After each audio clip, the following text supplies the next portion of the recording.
15 నీవు నా తట్టు తిరిగిన ఎడల నీవు నా సన్నిధిని నిలుచున్నట్లు. ఒకటి ప్రియమైన బిడ్డలారా, మనము దేవుని వైపు తిరిగిన ఎడల మనము ఆయన సన్నిధిలో నిలిచేటట్లు ఆయనే నిన్ను స్థిరపరచును గాక.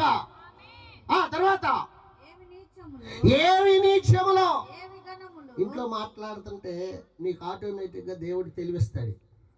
ఏం తెలివిస్తాడు అనుకున్నా? నీ భర్తని ఎలా అదుపులో పెట్టుకోవాలో అది తెలివినిస్తాడు. దేవునికి స్తోత్రం. హల్లెలూయా, హల్లెలూయా.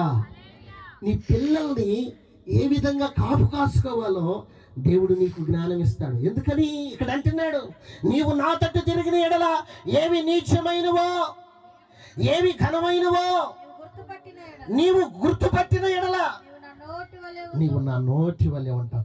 అందుకని అంటారు పెద్దలు అంటారు కదండి, తల్లిదండ్రుల దీవెన దేవుని దీవెన ఆశీర్వాదం. దేవుడిని దీవించిన గాక ఆశీర్వాదం. కాబట్టి ప్రియమైన దేవుని బిడ్డలారా, మనం దేవుని సన్నిధిలో ఉన్నప్పుడు దేవునికి మహిమకరమైన మాటలు మాట్లాడాలి.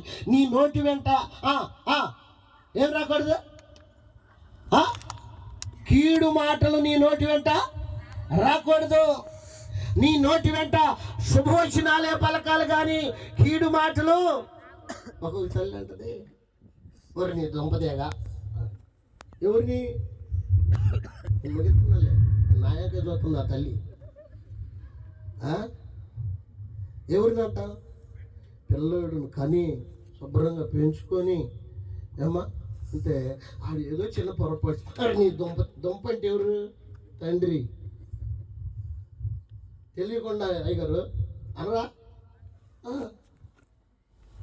నీ కాడు తెలియకుండా తల్లిదండ్రులు పిల్లల్ని బిడ్డలారా జాగ్రత్త. నీ నోటి నుండి మాట బయటికి రాకముందే దేవుని యొక్క ఆలోచన నువ్వు కలిగి ఉండువు గాక. అబ్రహాము ఎప్పుడు కూడా నాకు అది లేదు, నాకు ఇది లేదు లేదు అనలా.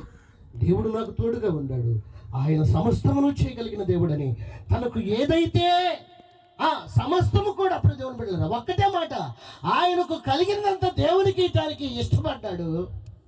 అందుకని దేవుడు ఆశీర్వదించాడు. దేవుని స్తోత్రం చెప్పు. చెప్పలు కొడుతూ దేవుని స్తోత్రం చెప్దా. ఈ రోజున ప్రియమైన దేవుని బిడ్డలారా, మనమందరం ఆయన తట్టు తిరగలిగితే ఈ పమిడి మర్రుల్లో ఉన్న ప్రతి ఒక్కరూ ఆశీర్వదించబడదురుగాక, దీవించబడదురుగాక. ప్రతి ఒక్కరు గొప్ప గొప్ప ఉద్యోగాలు చేయుదురుగాక. వారి పిల్లలు ఆశీర్వాదకరంగా మార్చబడుదురుగాక. ప్రతి ఒక్కరు విద్యావంతులుగా ఉందరుగాక. ప్రతి గర్భము తెరవబడునుగాక. అనేకమైన ఆశీర్వాదాలతో నింపబడునుగాక. పరిశుద్ధుడా, ప్రేమ నమ్మకమైన గొప్ప జవానికి స్తోత్రాలు. యేసయ్యానికి వందనాలు. చక్కని మాటలు వినడానికి మీరు కృపనిచ్చిన